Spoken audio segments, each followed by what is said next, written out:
Who wants to read the new Thomas Pynchon novel, Shadow Ticket?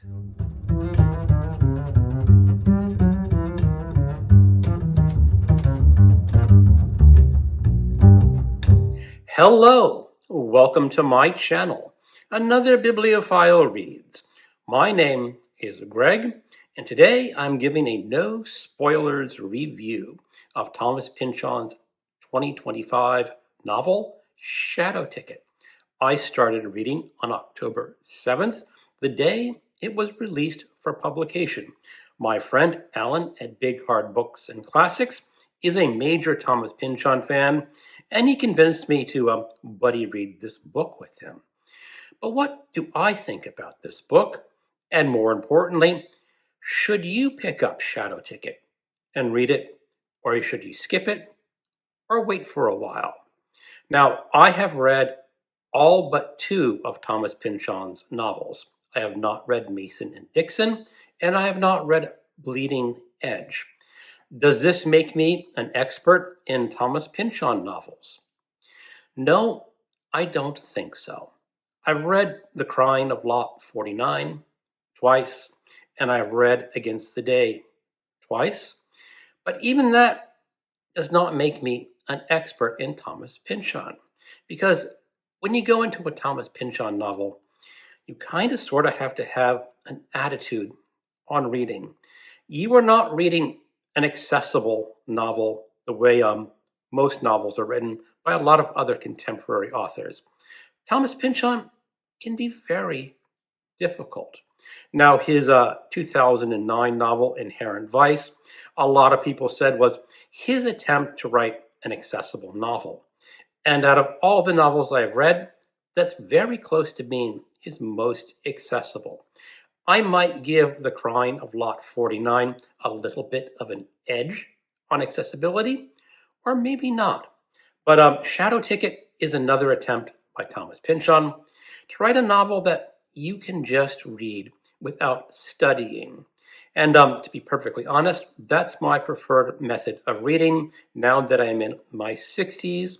When I was a student at the University of Maryland, and maybe in my 20s and early 30s, I kind of like to deep dive into novels and really get to understand what everything was about.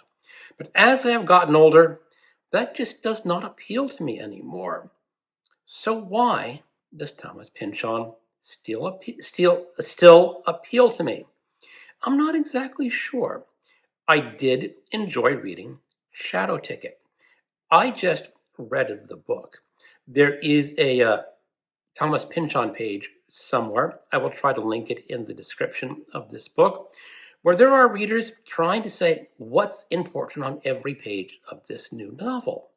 I'm not all that interested in diving that deep.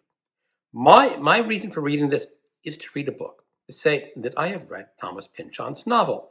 Now, I'm going to give you the barest bones of the plot. There is Hicks McTaggart. He is a one-time strikebreaker, and he is now a private eye. The setting is Milwaukee in 1932. The Great Depression is going full blast.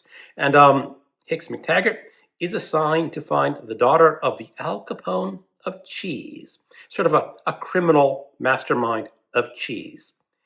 Just go with it. That is what Thomas Pynchon is like. Now, Hicks McTaggart really doesn't want to do domestic private eye work anymore, but he has to follow up this missing heiress. She is run off with a flute player, or was it a trombone player? No, I think it was a flute player. And she's run off to live the life of a heiress on the lam, running away from daddy, living this exciting life. And poor Hicks McTaggart has to go find her. The plot will meander all over the place. It starts off sort of as a traditional detective novel, but this is Thomas Pynchon, and Thomas Pynchon just can't help but going into wild directions and diversions. Now, his diversions in this novel aren't to the great extent that you will find in Against the Day. I recently reread Against the Day, and that novel really dives deep into some strange and fantastic territory that you can just get lost in the details of Thomas Pynchon's weird mind. And against the day, my main criticism was, I think Thomas Pynchon was smoking too much of the good stuff. Thomas Pynchon may have been smoking the good stuff while writing Shadow Ticket, but I don't think he was smoking as much as he was in Against the Day. It shows. Shadow Ticket, like Inherent Vice, may be Thomas Pynchon's attempt to write a little more of an accessible novel. As I said, I did enjoy reading this. I love Thomas Pynchon's writing, his prose, his word usage. He always says like palooka and other strange words that I am familiar with, but no one talks about anymore. No one writes them in their novels because he is attempting to get the language down as it would have been spoken in 1932. Maybe. Alan pointed out that at one point they were talking about IPAs. Well, IPAs were not brewed until the 1970s, I believe, maybe the 1980s. I'm not up on my history of the IPA, but there were no IPAs in 1932. So maybe Thomas Pynchon is playing a game, or maybe he just got his facts wrong. But at the end, who is going to want to read Shadow Ticket?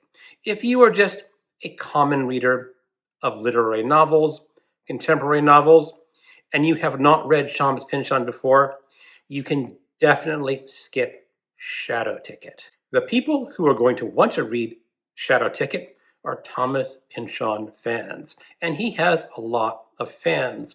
And a lot of these fans are going to want to be those deep divers finding out every little nugget on every page. The nuggets may be a little more sparse in Shadow Ticket. I'm not going to say because I'm not going down that road in my reading. I just simply read Shadow Ticket. It was enjoyable in parts, as I said, but it is not my favorite Thomas Pynchon novel, and it is not the novel I would recommend people start with.